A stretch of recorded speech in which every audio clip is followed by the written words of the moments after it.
Israel releases footage it claims shows hostages being taken to Al-Shifa hospital and that it's found tunnels under the facility.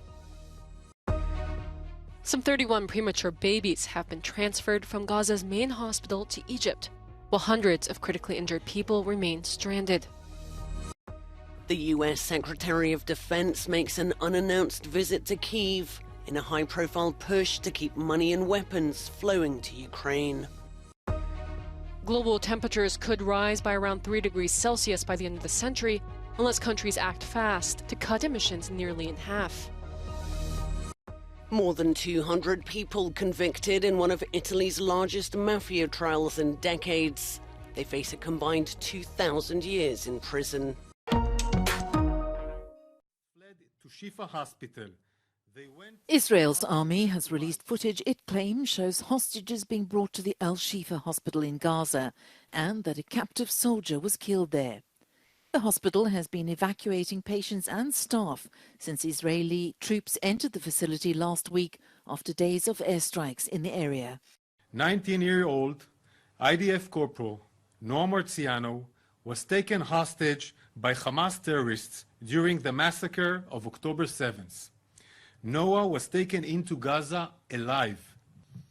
According to the intelligence we have in our hand, a concrete intelligence, Hamas terrorists took Noah into Shifa Hospital, where she was murdered quickly. Marziano's body was found near the hospital and Hamas says she died in an Israeli airstrike. Israel also says it's found a tunnel at the site, which it claims was a Hamas command center.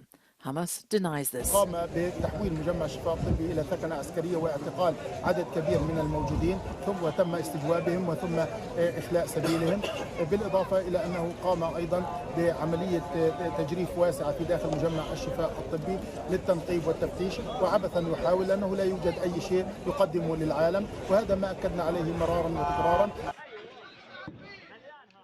There are reports that the Israeli army has now surrounded Indonesian hospital in Gaza, with local officials saying at least 8 people died following an airstrike this morning.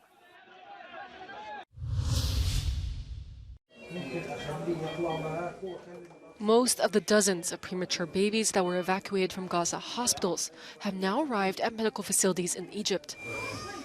The transfer of the infants began on Sunday amid ongoing Israeli military operations in and around Gaza's main Al-Shifa hospital. With a precarious electricity supply and scant medicines, there was a severe risk the newborns would not survive if they remained in the war zone. Other critically ill patients have also been moved to safety. These were among more than 60 sick and wounded people, mostly women and children, to be flown to Ankara in Turkey. Israel has pushed ahead with operations on the ground in Gaza, including raids inside hospitals. The IDF says Hamas has used buildings as command centers and claims that hostages have been killed inside their compounds. U.S. Defense Secretary Lloyd Austin has made an unannounced visit to Kyiv amid growing domestic divisions in America over U.S. support for Ukraine. Washington remains Kyiv's strongest ally, but the U.S. has now also committed significant resources and money to Israel following October's Hamas attack. But Austin said Kyiv could continue to count on the Biden administration. The message that I bring you today, Mr. President, is that the United States of America is with you. We will remain with you through the long haul. What happens here in Ukraine, that not only matters to Ukraine, but it matters to the rest of the world. It certainly matters to the United States of America. And so the United States and our allies and partners will continue to work to give Ukraine the capabilities that it needs to be successful. Austin also visited U.S. Embassy staff in Kyiv to thank them for their efforts in administering and distributing American aid to Ukraine.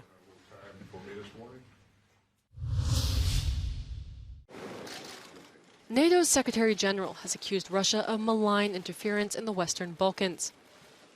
At the start of a 4-day visit to the region, Jens Stoltenberg expressed concern that Moscow is trying to destabilize Bosnia-Herzegovina to shift attention away from the war in Ukraine.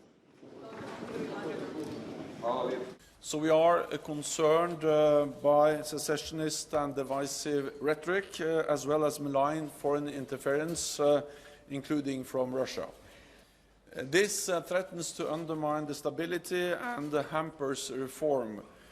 On Monday, Stoltenberg also visited Kosovo, where he said NATO is considering deploying additional peacekeeping troops. We will do what is necessary to maintain a safe and secure environment and freedom of movement for all people in Kosovo. Stability in the region depends on all sides choosing diplomacy over violence and on honoring existing commitments.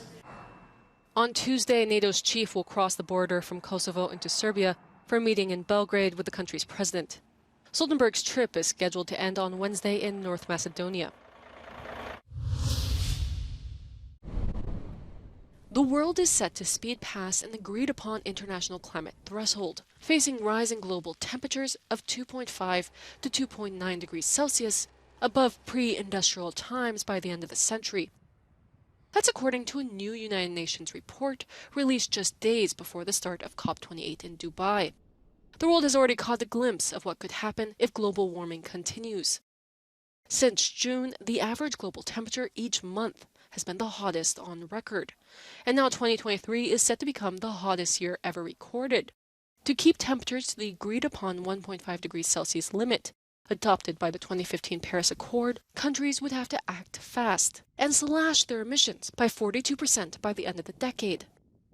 A challenging task, as emissions from the burning of coal, oil, and gas actually rose by 1.2% last year.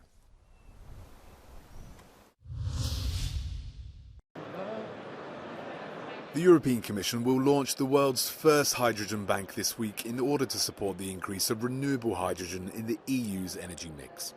The idea is to make €800 million available from European funds in order to help the industry and at the same time incentivize private investments. Renewable or green hydrogen is expected to play a key role in decarbonizing different sectors as the EU seeks to achieve its emission reduction goals by 2050.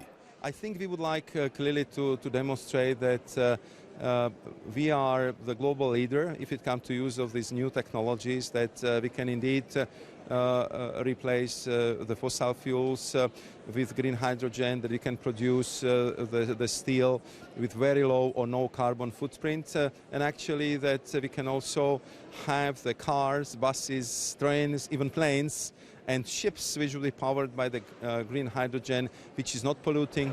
In 2022, hydrogen accounted for less than 2% of Europe's energy consumption and was primarily used to produce chemical products like plastics and fertilizers. The priority for the EU is to develop renewable hydrogen, and it aims to produce 10 million tonnes and import another 10 by 2030. During Hydrogen Week in Brussels this week, the sector aims to join the dots between the European Commission, policymakers, researchers and industry. Well, the energy crisis that Europe has faced so far, especially due to Russia's invasion into Ukraine, has shown how dependent we are. Hydrogen can be produced in Europe, mainly in countries that have a lot of wind and a lot of solar. So Spain or Ireland or Denmark are perfect countries for the production of hydrogen. But to be honest, we also need to import hydrogen. And that's why we are super happy to welcome here South Africa, Brazil, Saudi Arabia. There's still much work to be done, though, including on building up infrastructure and on investments. But some projects are already underway. Germany, among others, has asked the UK to consider the construction of a 400-mile hydrogen pipe under the North Sea, and an underwater line to carry green hydrogen is already being prepared between Spain and France.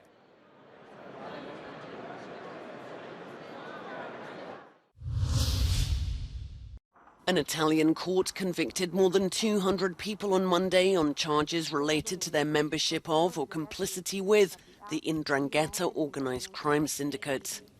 Together they face a combined 2,100 years in prison. Of the almost 340 people accused, 131 were acquitted. The judges took an hour and 40 minutes to read out the verdicts in a room specially prepared for this trial. The defendants had been charged with crimes including drug and arms trafficking, extortion, and mafia association. Among those convicted were at least 2 high-ranking members of the 'Ndrangheta, one of the world's most powerful and extensive drug trafficking organizations. The sentences culminate an investigation that began in 2016 against the Mancuso family, one of the most important clans of the 'Ndrangheta. Pop star Shakira arriving at a court in Spain on Monday morning. To avoid a tax fraud trial, the Colombian singer told the judge she'd accepted a settlement agreement reached with prosecutors. She was accused of failing to pay 14.5 million euros in Spanish income tax between 2012 and 2014. Under the deal, Shakira must pay a 7.3 million euro fine and will receive a 3-year suspended sentence. As a result, the trial was called off after just 8 minutes. Sam Altman, the man who headed the creation of ChatGPT, has been hired by Microsoft days after he left OpenAI in a corporate shakeup that shocked the artificial intelligence world. Altman was the CEO of OpenAI when it kickstarted the AI craze with its chatbot that could create human-like text, images, video, and music. Look, Altman is the golden child of AI, and this is going to have a ripple effect across the industry as well as Wall Street. Microsoft invested billions of dollars in OpenAI and helped provide the computing power to run its artificial intelligence systems. The co-founder and CEO of Twitch, Emmett Shear, will take over Altman's previous job at the startup.